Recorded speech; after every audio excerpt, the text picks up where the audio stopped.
Saya pernah punya pengalaman teman-teman sekalian. Waktu itu namanya manusia dicoba. Saya pernah ada cobaan, ada beberapa hal yang saya ingin bayar di Jakarta dan terlambat. Saya datang mau khutbah Jumat di masjid. Ini bukan masalah riya. Jadi antum bisa menceritakan sesuatu kalau bisa bermanfaat bagi orang dan kontrol masalah riyanya. Fa amma bi nikmati rabbika fahaddits. Nikmat Tuhanmu ceritakan, hai Muhammad, kalau memang bisa memberikan manfaat kepada orang lain. Dan bukan riya itu kan kalau kita iyakan, kalau kita tidak iyakan tidak akan riya. Makanya Sa'id bin Musayyib rahimahullah pernah berkata, saya 40 tahun sholat, jadi kan, selama 40 tahun tidak pernah ketinggalan takbiratul ihram pertama imam. Dia ceritakan tentang dirinya. Dia tahu dirinya nggak riya, dia cuma berikan manfaat kepada orang. Sementara Nabi SAW mengatakan siapa yang bisa menjaga 40 hari saja, tidak kehilangan takbiratul ihram pertama imam, imam Allah Akbar dan juga Allah Akbar, maka dia diselamatkan dari sifat kemunafikan. Selamanya nggak pernah dusta itu. Selamanya nggak bakal ungkirin janji, selamanya tidak akan berkhianat di amanah, gitu kan? Baik, teman-teman sekalian, saya pernah ada di musibah, kemudian ada masalah yang saya hadapi, lalu saya datang mau khutbah Jumat. Waktu itu masih agak lama, sekitar jam setengah 11, jam 12 duhurnya. Saya masuk belum sholat duha, saya masuk masjid, saya sholat. Subhanallah, saya masuk di depan mimbar. Saya yakin tidak ada orang lihat. Lagi sholat, sujud, saya lagi asyik betul. Saya rasakan kenikmatan sujud dalam berdoa itu. Pada saat musibah, beda sekali dengan sekarang. Sekarang saya mau coba nangis, nggak bisa. Susah.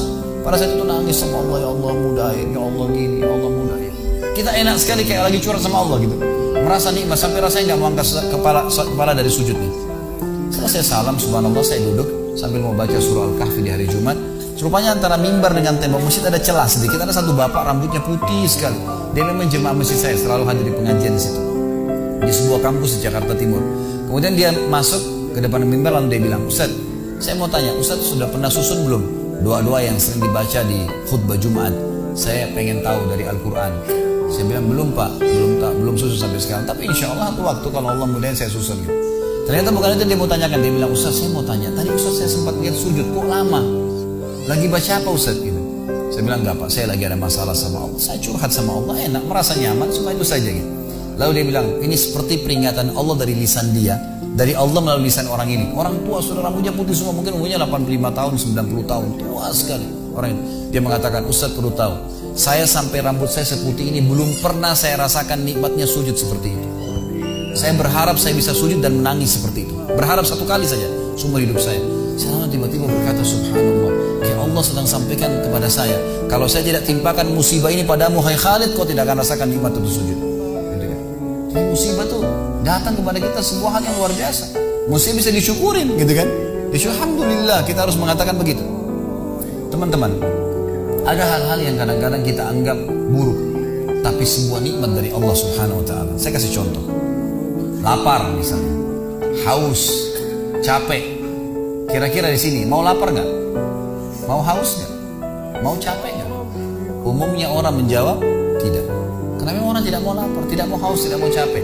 Tapi kita lupa teman-teman sekalian, tanpa lapar tidak enak kita makan. Tanpa haus tidak enak kita minum. Tanpa capek tidak enak kita istirahat. Coba ya.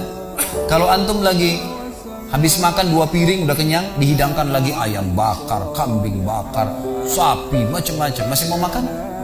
Coba kalau lagi lapar, tempe sama sambal sama nasi, enak gak? Luar biasa. Kalau lagi haus, kering tenggorokan, dikasih air es, minum, nikmatnya luar biasa. Coba kalau lagi tidak haus, Pak mau minum apa? Ibu mau minum apa? Apa ya? Dia sendiri bingung mau minum apa, karena gak haus. Coba kalau haus, air es, minta khusus air es. Coba kalau dari pagi teman-teman disuruh tidur sampai malam, malam suruh tidur lagi, mau tidur gak? Coba kalau kita banting tulang, kerja capek, malam tidur 3 jam, enak gak? Makanya mulai sekarang kalau lapar, haus, capek, bilangnya apa? Bukan adu lapar, bukan adu haus, bukan adu capek. Alhamdulillah, karena lapar masih enak seperti makan, enak lahap. Harusnya begitu. Jadi Allah Subhanahu Wa Taala memberikan kita yang di mata manusia pun cobaan sebenarnya sebuah nikmat yang luar biasa. Tingkat level tertinggi teman-teman adalah nikmat ada, alhamdulillah. Cobaan ada, alhamdulillah. Luar biasa. Semua disyukurin sama dia. Karena dia tahu bagaimana Allah sangat sayang dengan dia. Bahkan kata Nabi SAW, Inna Allah idha habba abdan ibtalah. Allah kalau cinta seorang hamba, Allah akan mengujinya.